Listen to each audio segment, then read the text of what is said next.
So hello guys and welcome to our stream. This is Crytek. You have here today, we have Angela on the left, please wave. We have Richard, please wave. I'm waving. And behind the scenes you have me, Crybungle, your normal host, and also Marcel. I'm now going to leave. We also have Daniel here, you shall see on the left. He's joined us from Umbra's team to help us out. So we hope you'll enjoy the stream. I'm now going to leave these guys to it. So if they make too much mistakes, do let me know on Twitter and all the rest of it, and have fun, you guys. Thank you. Thank you, Bangu. Thank you so much. He set up the stream for us because we don't really know what we're doing. So, hi, I'm Angela, the community manager for the CryEngine, and welcome to our first official CryEngine only dedicated stream. Yay! It's launched. Hey guys. And here we are. This is Richard, I'm Angela, and playing without a webcam is Marcel. So that character you see over there in the screen, that's what Marcel wants to be. But he's not. Right. Oh, and this is Daniel, one of the main developers from Umbra, and he's going to be here playing with us and telling us a lot, everything you want to ask about his game. Yeah. Nice to meet you guys. So Marcel, what are we going to do? I don't know, does Daniel want to tell us a bit more about the game, like what Umbra is all about? Yeah, I will. I will tell you a few words first about the game. So it's a bit special demo today that we are showing you. Basically, we prepare something a bit special for Crytek. So you are going to see some indoor and exterior environment here. So, well, I will start with the very basic about Umbra. So Umbra is an action RPG game. Basically, the idea is that we want players to have the most freedom they can in their character building, to develop every power they can, make all the combinations they want from any kind of game style they want. So basically there is no class restriction in the game.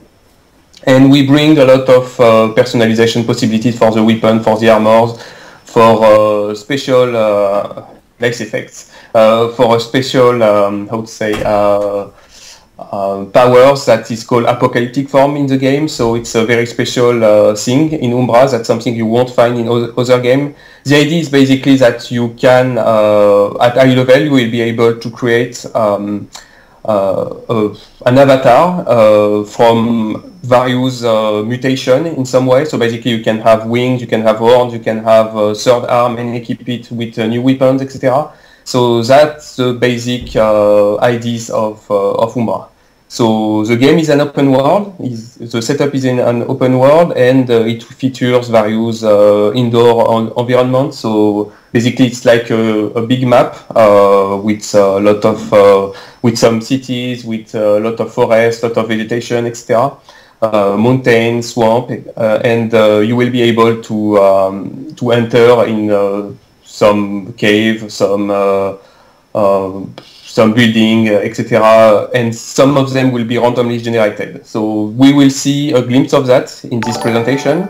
So I've seen that Marcel has started to cast some cool spell here. So maybe you can just walk a bit in front of your character. So you can also rotate the camera. I think you've done it previously. So the idea of rotating the camera in Umbra is for people who enjoy exploration. We will have like hidden chests or hidden doors, for that kind of thing that will be only seen if you rotate the camera in the right angle. So when you go in a new place, for example, it's always better to just rotate the camera and see if there is nothing hidden around in the place. So I have a couple of questions. One is, where does the Umbra name come from? And the other one is, how can people actually obtain the game, and is it going to be on Steam? Where is it right now? Okay, so the name Umbra comes from, well, Umbra means shadow in Spanish, and the idea is that in our scenario, it's really related to our scenario. It's basically, the goal of the game will be to find what has turned, turn wrong in the game, basically, in the universe of the game. And it's really about hidden power and people manipulating each other, that kind of thing. So I cannot tell a lot about it right now. You have actually a glimpse of the scenario of the game in our Kickstarter page. It's an update. It's the last update we did 2 days ago. We have like a huge bunch of text explaining you the basic setup of the game. So Umbra actually represents in some ways the scenario of the game. It's like the scenario of the game in one word, in a condensate way. So that's the idea. Now the game is available on, for now it's on Kickstarter, but we plan to have it on Steam. So the Steam version will feature the alpha and the beta of the game. So basically you will have the Steam Early Access linked to it, and we will also be available as a DRM free. As a DRM-free game. We can't say precisely on which platform now. It's possible that it will be on GOG. It's possible that it will be on our own platform. But we will update our backers, of course, about that. So yeah, that's basic. And also about the release date, because that's something I think people are interested in.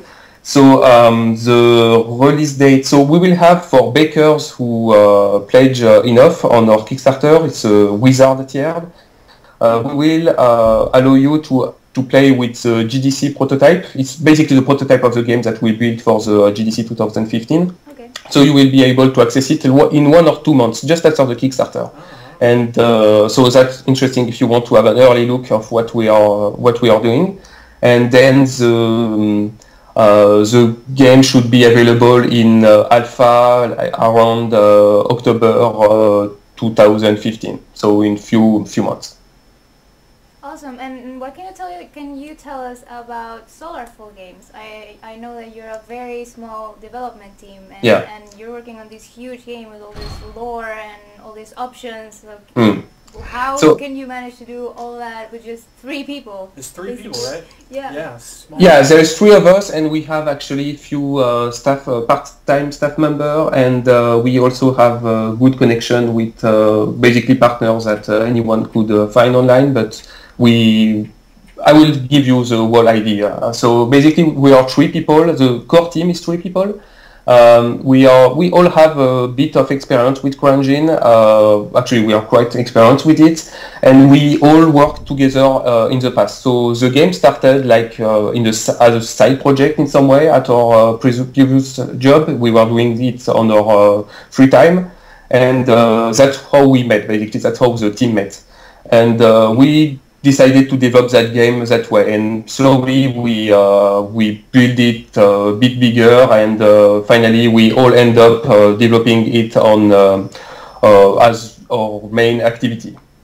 So we also have like a student helping us. So basically that's our part-time member, and we have various partnerships with. For example, we have shown, we have made an update video on our Kickstarter about our partnership with Quixel Megascan. So basically, they offer us like beautiful assets, scanned 3D objects, and that way we are able to optimize our working time, and we are able to create this environment. And then, I mean, the CryEngine does the rest. For example, for the lighting, etc. It just looks awesome. The particle system is great. So it's funny because actually most of the particle effects are done by me, and I'm the programmer. So with the funding of the Kickstarter, we hope to have like one guy, a real artist working on it, and I think we can even raise the level of this particle even more. So that's the global idea of Solarfall games. You keep talking about particles, and Marcel, the one who's playing the game, is not doing yes. anything right now. So let's show. Come on, Marcel. What's going on? Spam the 1 button, the 3 fireball. That's actually one of the reasons I had to stop by tonight. I saw these guys playing it at their desk, and it was just a constant fireworks show. So. Oh, okay. You can just. Yeah. And can you explain us a bit about the skills that we're seeing right now? So the idea about the skills are, so basically you can use any skill you want in the game. You can just do, if you want to play someone with a barbarian casting fireball, you can. But the idea is that the gameplay will be balanced with what we call a resource opposition system. For this demo, we pretty much canceled it because we want you to use anything as you want. Resource opposition system becomes really effective when you have built your character for several hours. Right now, it's just like a small game session, so we don't implement it. We don't make it available here. But the idea is that you can use pretty much any skill you want. So, for example, here you have a small selection of various skills. For example, you have like melee skills. You have the one where you see the player rotating. You have lighting. You have this pink rays, which is Umbra damage. So Umbra damage is like a powerful magical damage that ignores armor, for example. And I think you're maybe stuck here. Yeah, you need to. Is it okay? No, it's okay. I'm watching the stream on the meantime. So you have like frost skills, you have like pure magical skills, you have lightning skills, you have melee skills. For example, was the rotating player. You have also shadow skills. So there is no shadow skill right now in your bar, but we can maybe show some later. Basically shadow skill is more like the assassin type gameplay, so really fast, fast, a lot of damage, but usually when you use it you won't be able to survive long if that's your main focus. So what I want to talk about right now quickly is about the tree. Oh, you stuck yourself. It is slightly embarrassing, but I think I'm stuck behind this chest. It doesn't matter. Thanks, Marcel. So I will show you another skill now, and you will be unlocked. So it doesn't matter. Press S. Press S. Press S and go. Just give me. Yeah, that's the first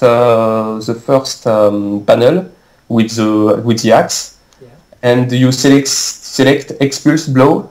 So it should be in the list. Right, there you go. Second one. Yeah. Can you press S? I don't see it. Yeah. You'll get it. Yeah, that one. I think I have a delay on the screen. So you select expulse blow and you have to select the gray dot, and that way you will. Yay! Okay, so. All good. Please continue then. Yeah, we had a couple of questions about what's the replayability of the game? How are dungeons generated? So this particular level here is not randomly generated. We will have randomly generated level and semi-random areas. So basically, you will find in the open world, you will find some entrance to cave or to some dungeon or that kind of thing, and this part will be randomly generated. Basically the idea is that we will use, for those who knows a bit about CryEngine, we are using the prefab system of CryEngine. So basically it means that anyone who wants to create its own level randomly generated will be able to do it by modifying some assets, etc. So it will be possible for anyone to create its own level if you have the CryEngine editor. Okay, and what are the system requirements for Umbra? It's really similar to the basic requirement of CryEngine. So we will. I know that a lot of people ask for the ultra quality of Umbra. We can't really say it right now because the game is still in development and there is a lot of optimization we haven't done yet. But the game is not very it doesn't require a lot of resources. Basically, I can't tell it right now, but if you go online and check for the EAS license requirement, you will be able to find the minimum requirement for the game. So Marcel, now you can go on your right. There is some enemies to kill close to the waterfall. It will be some more technical questions for you, Dan. One thing, talk about like your usage of Kitharia IE and how you guys. It's actually the first game that's using it, right? It's not really the first game. There is another game called Star Citizen who is using it. Just a little game. So yeah, it's a little game. So yeah, Kitera. Well, the work we've done with Kitera, we're really happy with it because that's the similar, that's the kind of tool that really allow us to be really fast on our game development, and it actually brings a lot of new gameplay possibilities for the game. So basically, Kitera AI is like, for now, the way we work with it is like we say, okay, I have this level, I want Kitera to generate navigation in it, and then AI will be able to just spawn in the level and start walking, start attacking according to the behavior we gave them. So that's really nice to work with. And then there is the second part, which is dynamic navigation recalculation in some way. So basically it means that any destruction in the world is automatically taken into consideration by Kitera, and it recalculates the navigation mesh immediately. So it allows us to create. I don't know if you saw the trailer on Kickstarter. We are showing a great scene with the player fighting on the back of a giant, and the giant is moving a bit. Yeah. So that's something that Kitera allows us to do, and we are really. So that scene you won't see it today because there is still some little stuff to fix. But that's the kind of scene we are really excited about to create, and I hope we will be able to show more of it real soon. Okay, so I'm going to reintroduce us for all the people who are watching the stream. Who don't know what's going on. So I am Angela, the community manager for the CryEngine. This is Richard. He is our assets creation manager. Close. Got it. And he makes videos and trailers. And playing right now we have Marcel, who you also may know him as Cry Marcel from the forums. And we are interviewing our friend Daniel from Umbra. He's one of the main developers. So welcome for all the people who just got here. So Marcel, you have to go left. I'm sorry, I should have told you. So you have to go left because if you go right too much, I don't think we have planned a lot of enemies here. So it's you have to go left right now. Got lost in the water. No, I see. Like if you see all the reactions, like perfectly natural to get lost in the water. I just wanted actually, there for a while.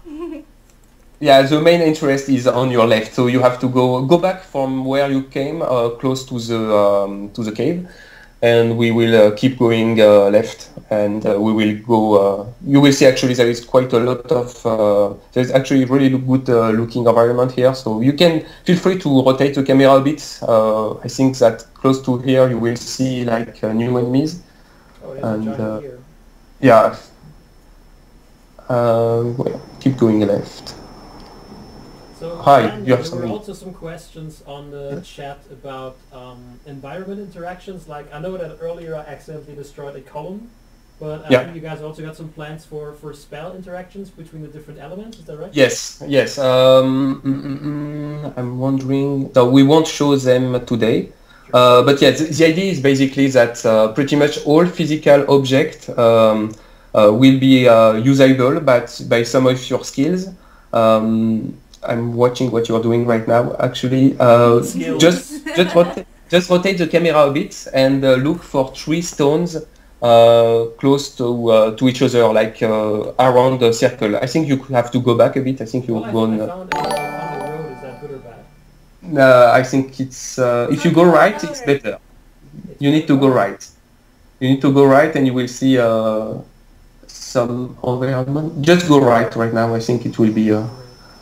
So I see him blasting off all these skills, and you mentioned a variety of different elements, be it the ice or lightning or umbra damage. But so I'm reading on the Kickstarter, you got like 3 resources for these. How do those work together so that I'm not just going nuts like Marcel is, just killing everything? Yeah. So just one thing for Marcel. Marcel, go back a bit close to the. To the cave where you've been. I think the thing with right here, it's just not. This place is just not designed to be played in. but that's a prototype. That's things happen. It still looks amazing. Though.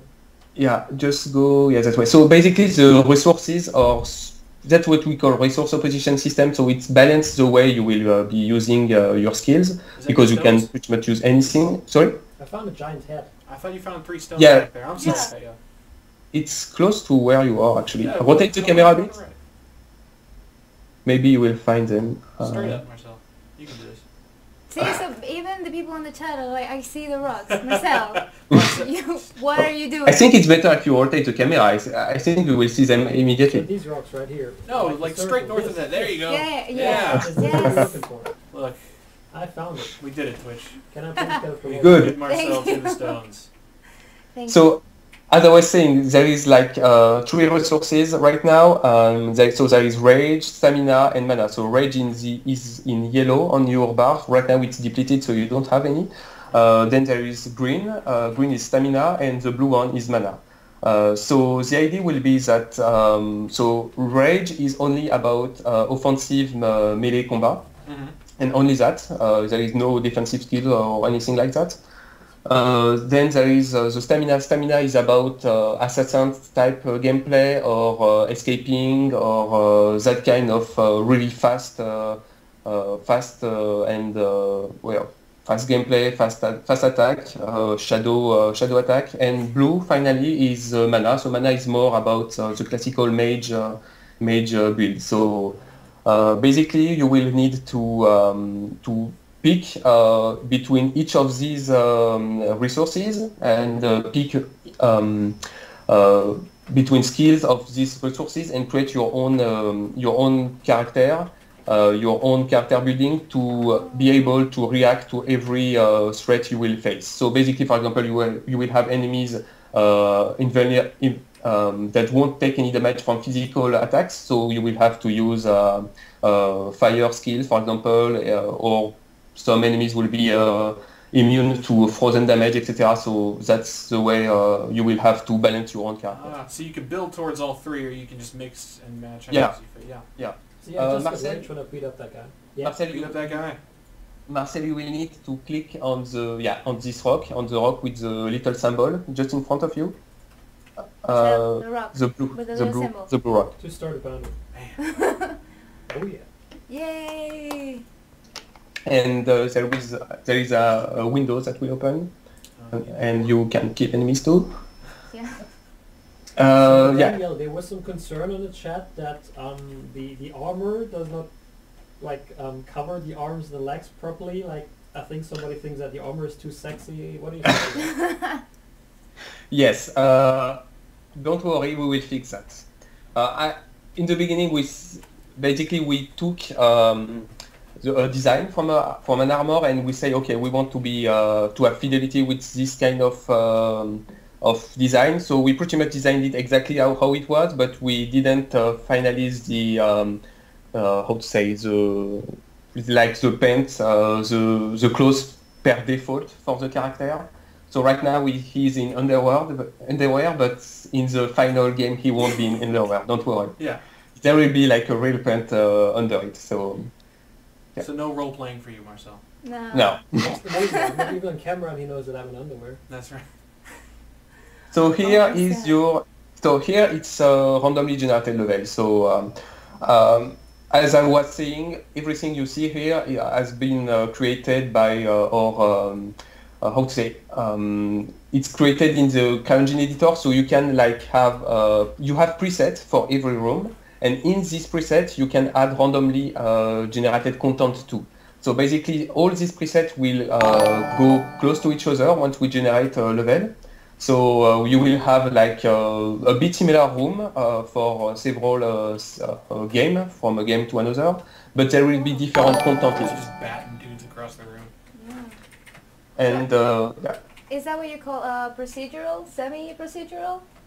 It's a semi-procedural. The reason we did it like that is that since we are using CryEngine, we can have great-looking environments, and this environment always work better if you have a little control on the way they are lit, on the way element are placed, on the way the shadow will be cast. So that's the reason we didn't choose to go with a very with a 100% procedural system. But we could actually, with our system, you can basically choose to have like a default room size of 1 meter per 1 meter, so we can have like a huge amount of small room close to each other without walls, so you can create a completely random, in some way procedural level. But what is interesting for us is to have some control on what the player will see. So we can, that way we can add good looking particles, that kind of thing everywhere. So the good shadow, good light. So that's the reason we decided to go that way. And also it will be easy for anyone to just open our assets in the CryEngine editor and modify what he wants and relaunch again just after. So it will be easy to mod. So that may be something I should have said in the beginning. I'm actually coming from the modding community. I mod a lot when I was studying, etc. So I really want people to be able to mod my game too. So that's something that is important to say. Cool.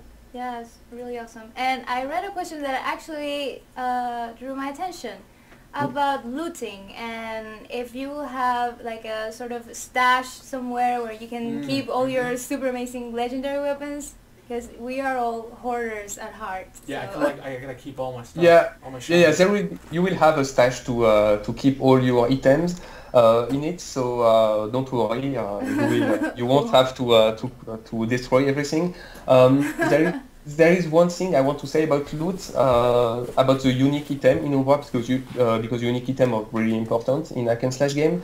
So the way unique items are managed in Umbra is like you have a sword and what we call a soul gem. So basically every unique item are composed by these two elements, and so a unique sword will have a unique look. It will be basically how to say, a box, and the power of this this weapon will be held in a gem, and this gem will be able to be moved from an item to another. So it's designed to make sure that every player at high level won't have the exact same gear. If you want to basically play with the same effect, you will be able to pick the effect of a weapon, put it in another one, and maybe create new combos, etc. So that's something that is pretty important, because I remember when I was playing Diablo 3, at some point I was just looking for the same furnace for the same sword of prophecy, and it became a bit boring, because every player looks pretty much the same, even if there was some variation. Usually it was pretty much the same, and we just wanted to have like some diversity in Umbra. So yeah. I'm much better dressed now. Yes, Yeah. You're stylish now. I look like a fucker. Looking good. So we still have Still my some. favorite thing. We still have some minor bugs here. For example, your weapon here has like a 90-degree orientation that is a bit wrong, but it doesn't really matter. Actually, it allows us to show a cool. Actually, the weapon you had before was animated, so it was rotating in a quite a vicious way. We will implement a lot of weapons like that with animated weapons that play specific animation when you attack. No, zoom in, Marcel. Yeah. Get in there. Zoom in. Zoom in a little and equip the harvester if you can. Twitch, how do you zoom in? Google. How to... It's a wheel. With your wheel. Equip the non-blue one. Oh, yeah. Anyway. He's trying to show the other one. Yeah, there is a minor bug here. Yeah, the white one. Once he collects all these, he tries them all on, and yeah.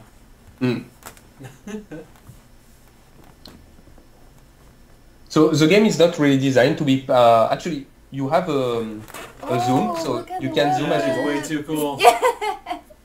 So you basically can zoom, but the idea is that for now it's not designed to be played that way. I know there is a lot of YouTubers that get our demo who love to play with this third-person view, but the game right now is not designed to be played that way. That's alright. This is a look at all my cool gear view, essentially, for me. So actually, if you keep the white version, you have two similar weapons in your inventory. If you keep the white one, the weapon will be placed correctly in your hand. Just saying, just in case. So if you want to equip it, it will be a bit, because right now we see it like at 19 degree. But the effect looks really cool, and the lighting looks really cool from with the zoom in. So. Just look at that. Yeah. So there was a question then if you could really also have a fun. female character as well. Female character is something we are going to mostly develop for basically for our game right now. We put a very minimal funding for what we need, and the female character is not included in it. But that's what female character is something that we are going to reveal in our stretch goal. I hope we will reveal them soon enough. I think our Kickstarter is not that far to be funded.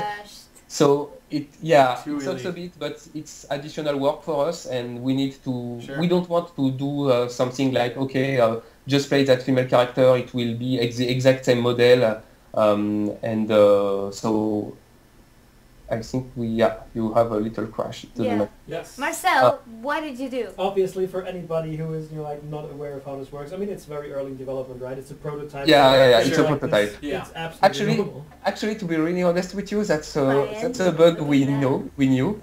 And when you were just walking to this closed pipe, I was saying, oh God, don't do this. And we know that I don't know exactly what it is, but it's a bug with this pipe. When the camera comes close to it, the game just crashes. So you just experience it, and it doesn't really matter.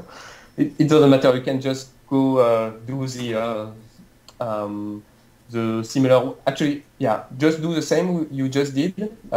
Just go back in the cave, quickly go back in this level, and we will show you the rest of the game just after. We will skip basically the randomly generated level part. It will go faster that way. I hope that all the Crisis fans in the audience will appreciate the fact that we're playing on Delta difficulty now. I don't think it really changed anything. We have our own difficulty system. I was feeling pretty badass now, but okay, fair enough. Yeah, I give up. I need my glasses. You can't do it. I give Leaning up. close all the time. I give up.